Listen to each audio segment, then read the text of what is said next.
Hello, family. How are you? It's your brother Soderbergh coming to you live and direct from my car because I got a better Wi-Fi signal in the vehicle than I do at the house right now or the home office. But I wanted to talk to everyone today about business idea generation. I put together a PowerPoint presentation about a month ago for the South Shore Chamber of Commerce here in Chicago that I do a lot of work with. And because a lot of entrepreneurs, they have the desire to be an entrepreneur, they have the drive to be an entrepreneur, and obviously they have the tools to be an entrepreneur, but they don't necessarily have the idea or a plan or a system on how to walk that idea out to make it a reality. So, how do you make that dream a reality? How do you generate that business idea?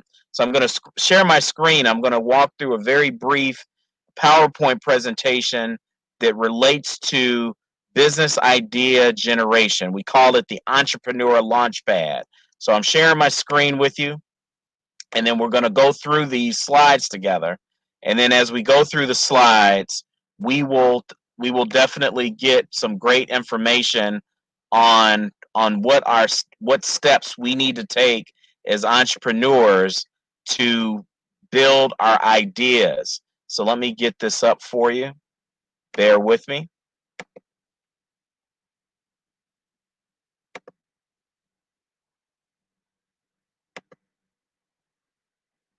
I'm going here. Hold on.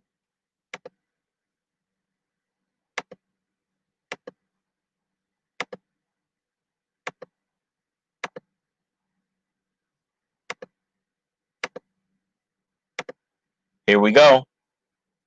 So business idea generation. So this is our first slide here is just an agenda. So this is what we're going to do. If we were live or if we were in a more interactive format, there's always an excellent starting point that we use as a group exercise. So what is a good business idea? And then we're going to go right into how to create a good business idea, then how to analyze that business idea, and then how to test market your business idea. So as we start out, what is a good business idea? What I teach in my programs is that a good business idea has to be profitable, it has to be community focused, it has to be mission driven, and last but not least, it has to be what I call duplicatable. It has to be scalable and duplicatable, meaning you can duplicate this idea in another market, another community, an adjacent community, that it can be replicated. So, what I want you to do, since we're doing this on NMV News, and welcome, by the way, to NMV News, I want you to just take 10 minutes today and write down your goals, write down your business ideas, right? And then once you finish writing down your business ideas, I want you to replay this video and then go through these steps with me together. So on the next slide, we're going to see how to create a good business idea. When you write these ideas out, and I think something magical happens when you take that idea from your brain, it transfers through your hand to a pen and onto paper. I always recommend to my students, always handwrite your business ideas out. Your business ideas, your business plans. I'm a big believer in that they should be handwritten and then transferred over to a Word document or some type of electronic format. So, how to create a business idea. One of the first things that you're going to start journalizing is that you're going to write down the resources needed. Resources needed, the big one, you already know. That's capital, your cash. Where is that cash going to come from to start your business, to get that business up and running? And then the second thing I need you to journalize is the community impact of your business idea. What type of impact is your business idea going to have in the community? So this relates to who your business is going to serve and what are the needs of the community that you're serving. So who are you going to serve? You have to answer that question. And then the second question is, what are the needs of the community that you're serving? So what are the needs? An exercise that I do with my students is that we take what I call a community entrepreneurial walk. So we take this entrepreneurial walk in our communities, whether it be Chicago, whether it be St. Louis, whether it be Milwaukee, whether it be Houston, and we walk our communities and we decide together collectively, we have a dialogue about what are the needs of these communities. What are the needs? What are the business needs in our communities? What do the members of our communities, the residents, who are they? Who are the people that we need to serve? And what are the needs of the overall general community? And then the next thing that you should journalize is the human impact of your business, because we have to provide resources and we have to provide opportunities for business owners in our communities. So the human impact is, who do you hire? And then who does your business benefit? Obviously your business should benefit you, but your business should also benefit people in the community that you hire, other social agencies in your community, other businesses in the community. Who else is your business going to benefit? So the third thing is the human impact. Who do you hire? Who do you benefit? And then last but not least is that we have to do some form of self-reflection. And what self-reflection helps us do, it helps us determine who our competition is by determining what our business is. So who are we as a business? And then how does our business mirror other businesses in the community? So who's your competition and what are others doing in relation to your business? One of the things that I always like to challenge my students on is that a lot of people get discouraged when someone has a similar business idea that you have, or someone may have opened up a business similar to yours, or even you may have communicated your business idea to someone and they may have, quote unquote, stolen your idea and went ahead and moved forward with implementing that idea. The one thing that I want to correct everyone about today is that, one, no one can steal your business idea. That business idea was ordained upon you by God. God put that idea in your brain and your spirit for you to execute. And it's up to you to execute that business the way that you know that you can execute that business. No one else, I don't care if they stole your business idea down to the letter, no one else can execute that business exactly how you are executing your business, or how you were ordained by God to execute that business. On every major corner in every major city, you will find a McDonald's. Typically, what's across the street from the McDonald's, you will find a Burger King or a Wendy's. Do you think that Burger King or Wendy's was worried about opening up another burger shop because McDonald's was there?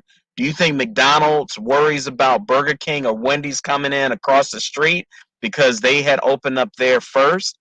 It's a natural process to be competitive. The point that makes us different, or the differentiation, if we're going to use that as a word, that difference factor is when you execute. So how McDonald's executes its burgers, they're gonna execute a Big Mac. Burger King is going to execute a Whopper. Wendy's is going to execute a single with cheese or a double with cheese. Or I think they have a Big Mouth burger. I haven't been to Wendy's in a while. So each entity is going to execute its own way, but they're all selling hamburgers. So the point in all of this is saying you should not be intimidated if someone has a similar business idea that you have, and you definitely shouldn't be discouraged if you feel that someone is running a similar business in a neighboring community, or even the same community that you're running, that you plan on starting your business in, because I can assure you they are not going to execute their business exactly the same as you execute your business. And that's why I give the example of McDonald's, Burger King, and Wendy's. So I want you to take 10 minutes and write down your greatest challenge with you opening up or starting your own business, or even coming up with the business idea that you think you want to use to start your own business. As we move forward, I want to talk about how to analyze your business idea. So when you're writing these ideas out, I want you to write down what the opportunity is. Are you going to start a barbershop? Are you going to start a salon? Are you going to make motor vehicle engines? Are you going to make solar panels?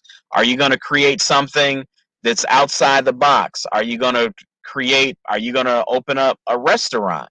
So what is the opportunity?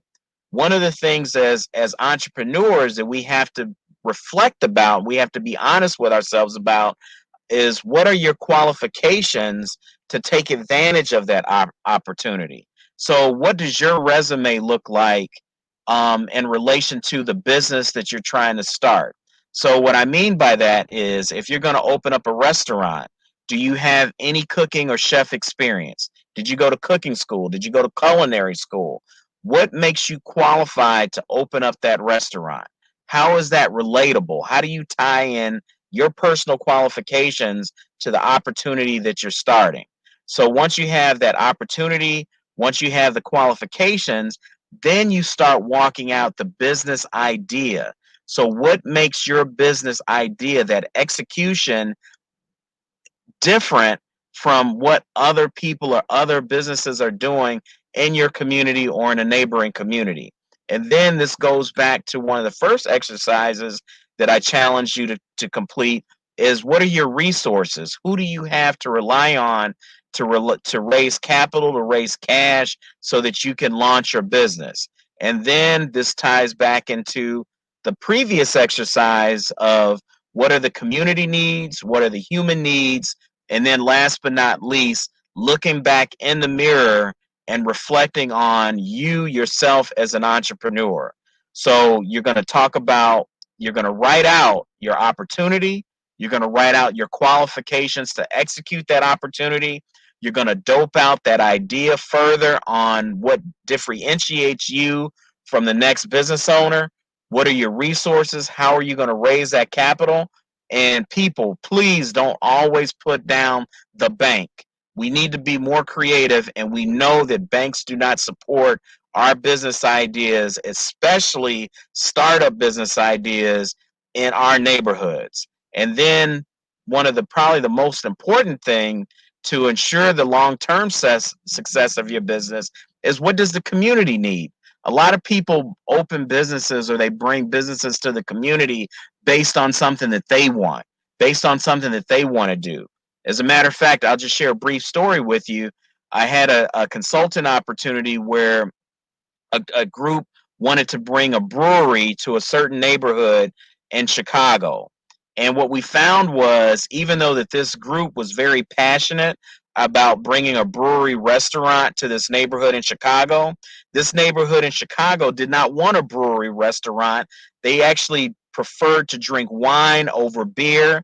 And what they said is that they needed to modify this investor group or this development group needed to modify that business plan to be more wine focused and less beer focused, because essentially the residents of this community was not going to patronize this business if they sold exclusively beer.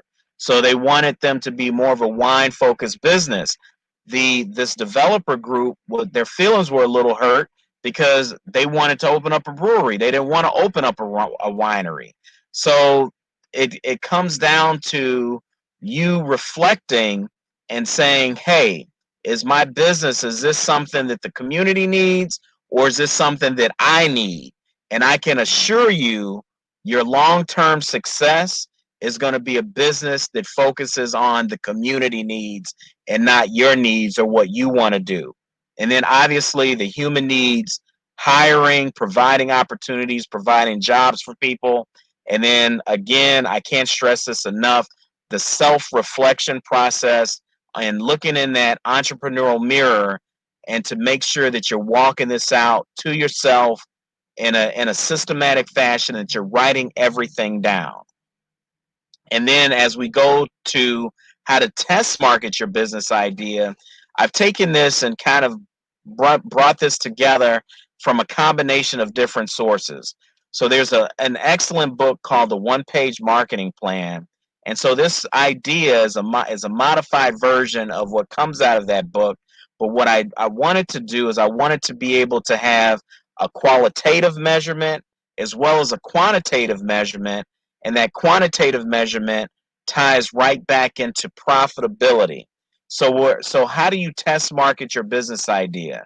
So one of our clients, or one of the businesses that I consult with, is a commercial photography studio. So with this commercial photography studio, obviously, what do? They take pictures.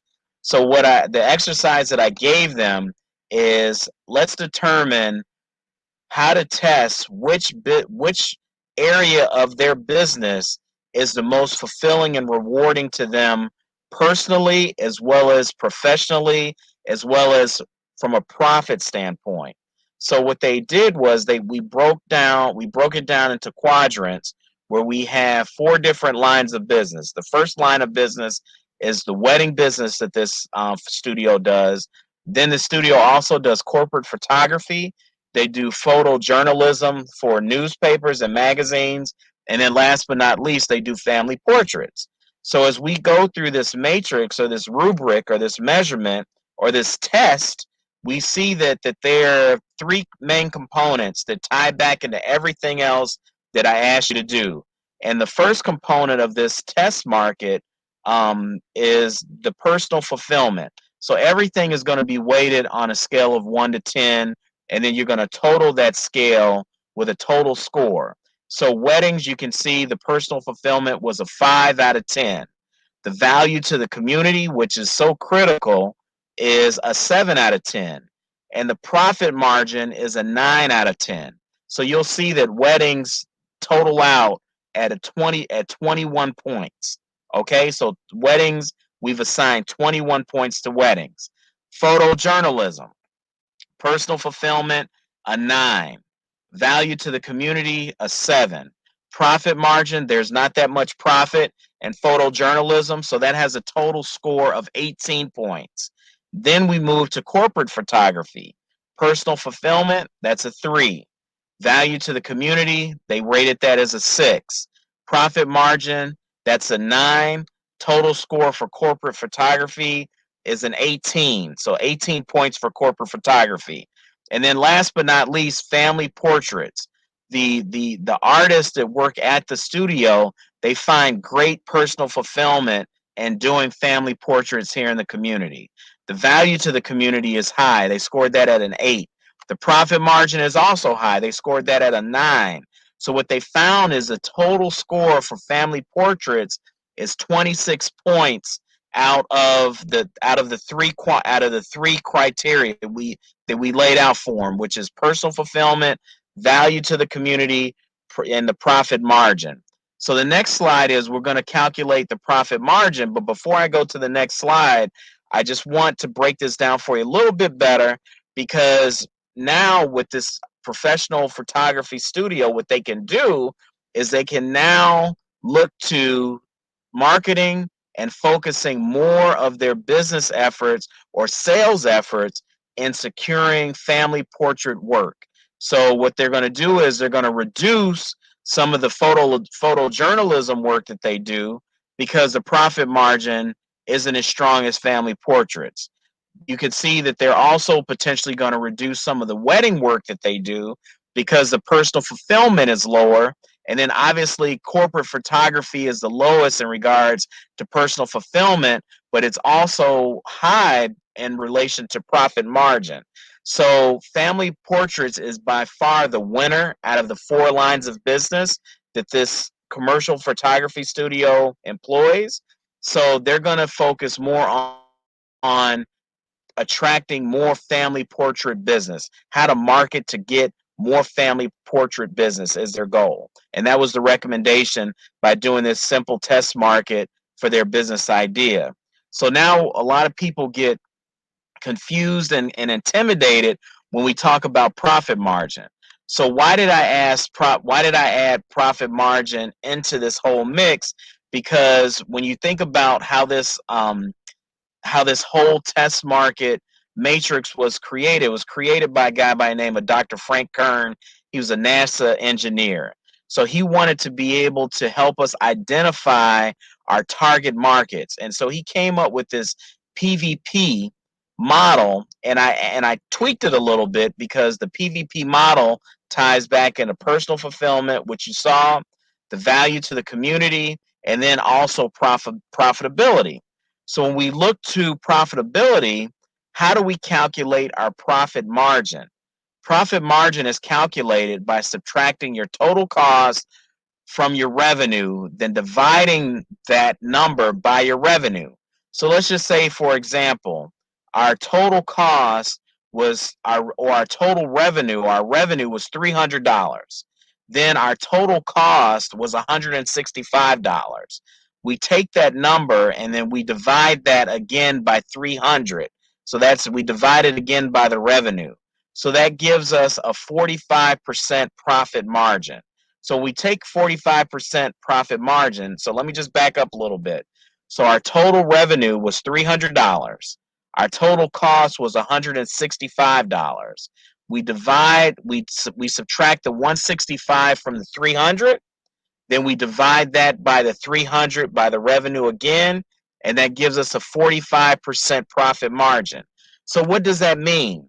So it means that for every dollar in sales, you keep 45 cents of those dollars, of that dollar. So every dollar in sales, you're keeping 45 cents. It also means that for every dollar in revenue, you're spending 55 cents so that you can earn that 45 cents. So that is a game we as entrepreneurs play, is what is the least amount I have to spend to earn X amount.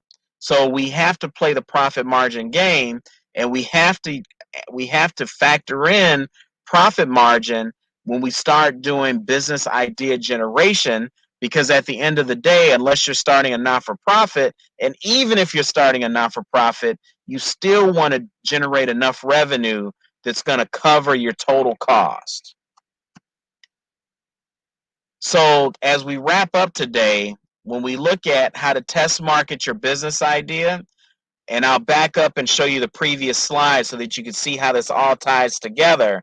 What I did was I rated the profitability scale, or those points that you can earn for profitability. So what I did was I just gave it an arbitrary rating. So this is just strictly arbitrary based on what I feel the point should be assigned to your profit margin. So when you look at 0 to 10% gross profit margin, I rated that but I gave that an average of 1 to 3 points. When you go to 11 to 15% gross profit margin, I assign 4 to 6 points. 16 to 25% profit margin, that's 5 to 7 points. And then 8 to 10 or 25% gross profit margin and up, I assign 8 to 10 points for that quadrant of profit margin.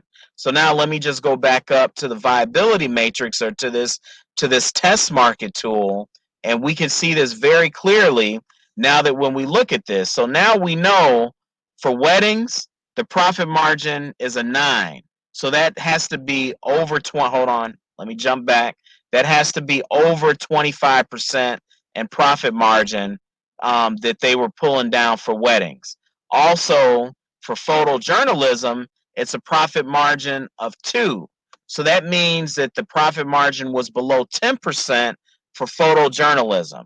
Corporate photography, again, another great profit margin where it was at 25% or greater. And then family portraits, it's at a score of 9, which again is a 25% or greater profit margin. So personal fulfillment, on a scale of 1 to 5, how do you feel in relation to you're doing work in that wedding, that, dealing with bridezilla, dealing with the groom who gets cold feet? Is that stress and drama that you want to deal with on a regular basis? That's why they rated it a 5 for personal fulfillment. Value to the community, they rated it a 7. Weddings are a beautiful thing. Photojournalism, personal fulfillment, it's something awesome about being in the field, taking pictures of crime or unrest or just something that needed to be documented for a newspaper magazine. There's very high fulfillment, and they rated that a 9. Value to the community. Obviously, this is news. This is being put out to inform people, so they rated that a 7 out of 10. But again, the profit margin was low. Corporate photography, personal fulfillment, they rated that a 3. Who wants to sit around all day and do headshots of CEOs? Very low personal fulfillment. Value to the community, they rated it a 6 because you know what? CEOs and business owners, we need headshots. So there's value to the community there. Profit margin, they charged, I think, $350 for a headshot. Very high profit margin. They rated that a 9. And then last but not least, to kind of bring this all together as we wrap up today, personal fulfillment. They love doing family portraits. They love capturing that family love on film and being able to give someone a product that demonstrates or captures that love that that family has and shares with one another. Value to the community. They rated that an 8 because it seems like we've missed the days where people regularly took family portraits and actually treasured and valued those family portraits. So they feel that this is something we need to do more of. And then profit margin, they rated it a 9 out of 10. This is a very high profit margin line of business for this commercial photography studio. So I'm going to stop the share. This is your brother Soderbergh coming to you live and direct. I just wanted to thank everyone that joined me today. Hopefully this was informative. I hope that you were inspired. If you have any questions, please hop on and ask a question. I want to thank you for tuning in to NNV News. Please share your thoughts with us in the comment section. Please share your questions in the comment section. Follow us on social media at NNV News. And please subscribe to our YouTube channel, National Network View. God bless you, family. I will see you next Friday. Be a part of the force that powers truth in journalism. Your support helps to combat false media. Cash App NNV News.